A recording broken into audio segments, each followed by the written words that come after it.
Hey guys, welcome back to the page Induna Wengombe, which means in English, the headman of cattle. My name is Mitchell Mutumba Simata, the host, with, should I say the mostest or should I say the farmer himself? Michi the farmer, aka the Induna Mitchell Simata. Right. So today, which is the 27th of April, a Tuesday, this is an evening recording. This is where we're going to crack out some lights. It's an evening recording.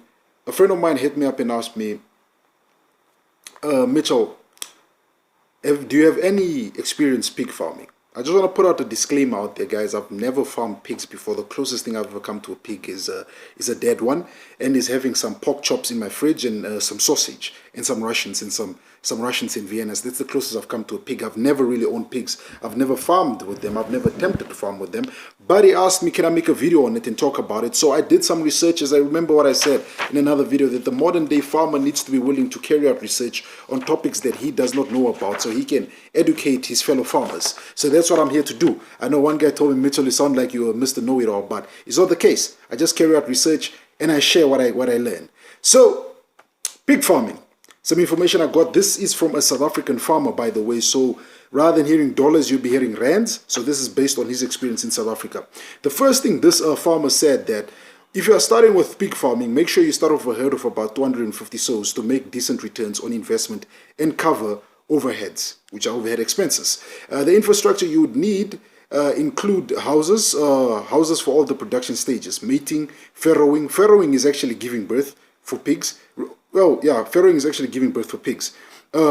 Weaning, growing, and finishing. Biosecurity includes fencing, showers, storage for chemicals, and a slurry dam, which is a slurry dam is where you're gonna where your manure of your pig manure is gonna collect. That's where you're gonna get rid of it. This farmer here estimated that to establish a farrow, the point of giving birth to finishing, of 250 sows, which is a female pig or so, unit would cost you about 25 million rand, which excludes operational costs. He went on to the farmer went on to break it down. He said, breaking it down, the run costs. Feed costs average at 16 rand 50 per kg for pork produced, and overheads. Overheads about 4 rand per kg. The total cost for 80 kg plus is therefore 1,640. If fewer lighter pigs are sold, the overhead costs per kilogram could increase to 5 rand or to 6 rand per kg. It is advised to allocate 0.5 hectares per sow. A 250 sow unit would therefore require 125 hectares. People often believe that for a piggery you need less land. But the reality is, while a small portion is required for the construction of the house, a large amount of land is required for waste disposal. When choosing an area to farm in, a farmer should consider land that is closer to the market and the production inputs. Often farmers experience high transportation costs as they have to travel long distance. It is advisable not to set up your farm more than 200 kilometers from your market. Biosecurity. The land should be distant from residential areas if possible. This reduces the risk of disease as well as theft, and also lowers the possibility of residential developments at a later stage. So the biggest one, you want to keep it away from people, is to avoid disease and theft, because that's a big problem. Stock theft is a problem. Another thing that I didn't know about you need to actually get before you set up a pig farm is actually an environmental permission. This would be now from a ministry, whether it's the Ministry of Agriculture or the Ministry of Environment. You need to get that. By law, an EIA, which is an environmental impact assessment certificate you'd get from, I believe, the Ministry of Environment and Tourism. Yeah, Environment and Tourism in Namibia, and also probably from the Ministry of Agriculture. You need to get it from those two. must be conducted on the farm before construction of the piggery. The cost of this varies based on many factors such as location, unit size, whether it is a basic or a detailed EIA. It is advisable to contact the environmental practitioner who would be able to give the relevant costs. As I said, you'd contact the Ministry of Environment, most importantly, and also the Ministry of Agriculture for them to conduct this environment impact assessment. So the golden rules of pig farming are: marketing, secure market. That's the first one. Marketing, secure market for your pigs before commencing production. Number 2, housing. Provide substantial structures that can protect the pigs from extreme weather, which might affect their performance. Breeding.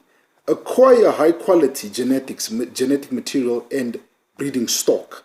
Very important. Genetic quality pigs. Don't just acquire any random pigs. Very good quality pigs. Feed. Ensure that the feeds meet all the nutritional requirements at different production stages. Biosecurity, which is number 4. No, number 1, 2, 3, 4. Number 4. Biosecurity. Put in measures in place to prevent diseases from coming onto the farm, as well as spreading in between pig houses. So that's very important. I've seen some pig farmers. I've seen on television some pig farmers, if they enter their pig houses, they first step into almost the similar water, the disinfected water that would step in if we come from a foot and mouth disease area. They step into that before they enter their piggery, and once they leave the piggery, they step again into that water and they take off their boots and make sure that they don't wear the same boots, go outside with them and then come back inside. It's not advisable. So biosecurity is very important. Health. Healthy pigs are productive and healthy pigs are productive, and preventing is always cheaper than curing. So meaning preventing a disease from breaking out amongst your pigs might be a cheaper option for you than letting a disease break out amongst your pigs, because it might be expensive for you moving forward. Welfare.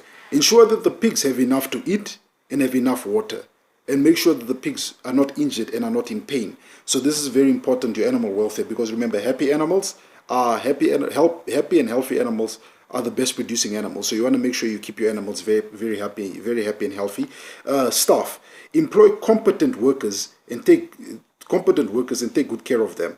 So it's important that you also get very competent workers that are probably experienced in the pig business, but if they are not, you can take them for training. I believe the various ministries and probably the various private bodies do offer trainings on how to farm and how to farm and work with pigs. And I believe there are so many videos on YouTube that one can also watch, and documents you can also obtain, just to see how a worker should be able to manage and maintain pigs.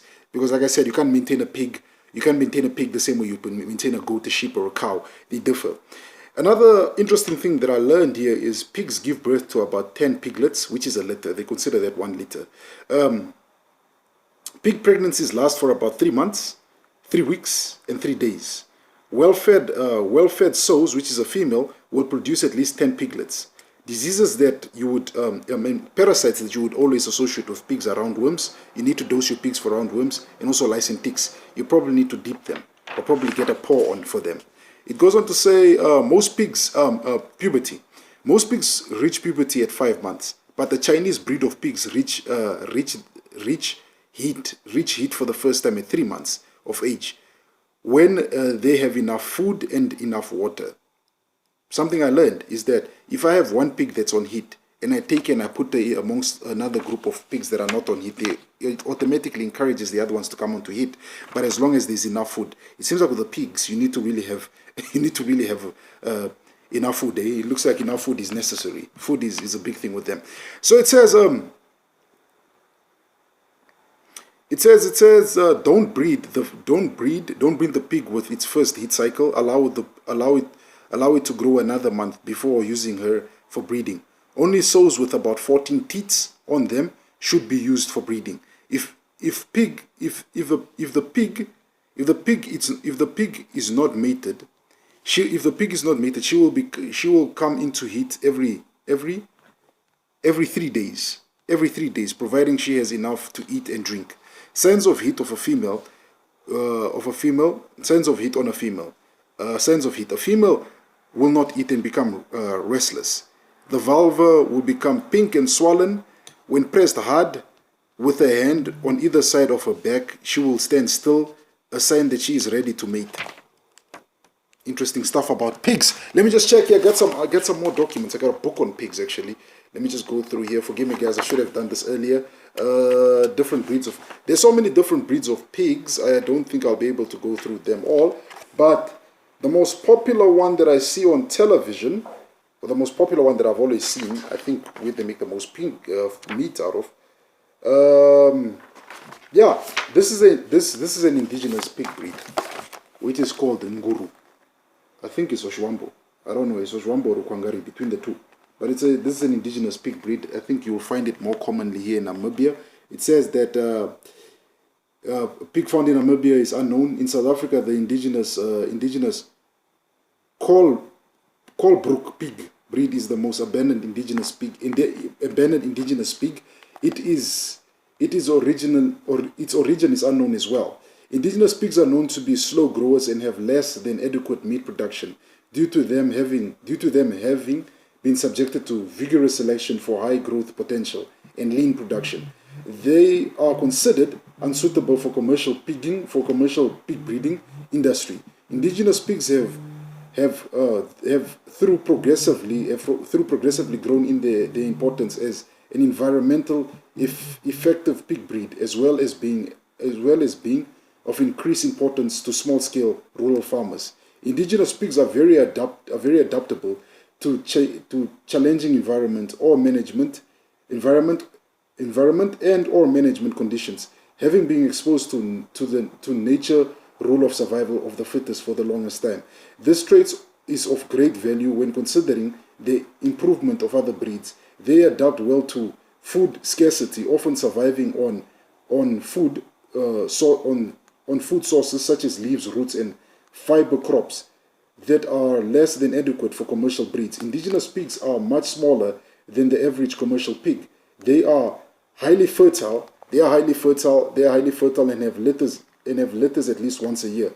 The survival of the piglets after birth depends on the condition of the sow and how much milk she produces. A matured boar of this indigenous pig, this is a boar right here. A matured boar of an indigenous pig could weigh about 141 kilograms, 141.95 kgs, and a matured sow could weigh about 84.44 kgs. The indigenous pig breed is known for putting on fat quickly when fed high quality feeds. Indigenous pigs are generally have a tastier darker meat than your common commercial pig. So this is an indigenous pig. They call it the Colebrook pig in South Africa. This is how they look, but here it says they're called Nguru. In my language we say Chiguruve, a pig.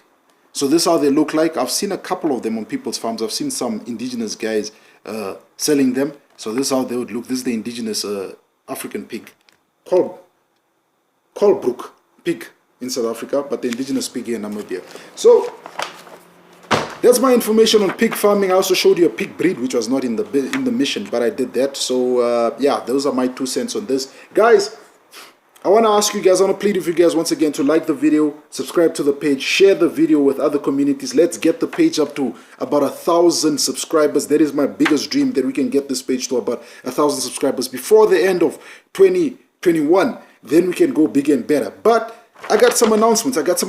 I sat down and I thought about some new segments one could add to the page, because I've noticed that I'm dishing out so many videos, so much content, and sometimes a lot of people don't get an opportunity to watch because you're getting onto a page, it's got over 500 videos. It's a lot and it's overwhelming. So I thought I want to change it up a bit, do different segments, which are in farming, but do different segments. So I thought probably like Monday we do a breed or plant focus, a plant crop focus. We talk about it, the history of it, how it was established, if it's indigenous to Namibia or it's a foreign cattle breed, whatever, all the type of things, different breeds of livestock and plants. And then we probably a Wednesday we do a video on the type of farming. I know this video I had to do on a Wednesday, but I did it on a Tuesday. A Wednesday or Tuesday we do a video on the type of farming. A Friday we do a farmer interview. We call up one of our established cattle breeders, pig breeders, goat breeders, horticulture champions, if we can get them online, and we give them a ring and we interview them. We do a telephonic interview, and we ask them their ins and outs on business, just to help us improve our way of farming moving forward. So, and nonetheless, you know, I would also still be looking at the comment section, reading the comment section, to hear what you guys think. What do you guys think we can improve our show? What do you guys think? What topics do you guys think we need to touch upon? What breeds of cattle we need to look at? What breeds of chickens we need to look at? What breeds of pigs do we need to look at? Or what breeds of sheep do we need to look at? Or what breed of crop do we need to look at? This is something I want to touch. As I said, it is as much as my podcast, it is a podcast for the farmers community, the Namibian farmers, the Namibian and South African. I know I got some South African viewers there and farmers from Botswana. It's a podcast for farmers out there in the SADC, so we can learn and we can grow. You know, like I always say, you should never be scared to ask questions. So guys, those are my 2 cents, and those are the announcements and the segments that I want to introduce. I will probably come up with new names for them. With the segments that I'd love to introduce onto this page. But for now, guys, I want to say this. Enjoy your interview. Enjoy your interview first and foremostly. I mean, not the interview. Enjoy your evening, guys. Enjoy your Tuesday evening. Always enjoy farming. I always say that, enjoy your farming, enjoy the process of your farming. And last but not least, I salute you guys. Have yourself a wonderful evening. Goodbye for now.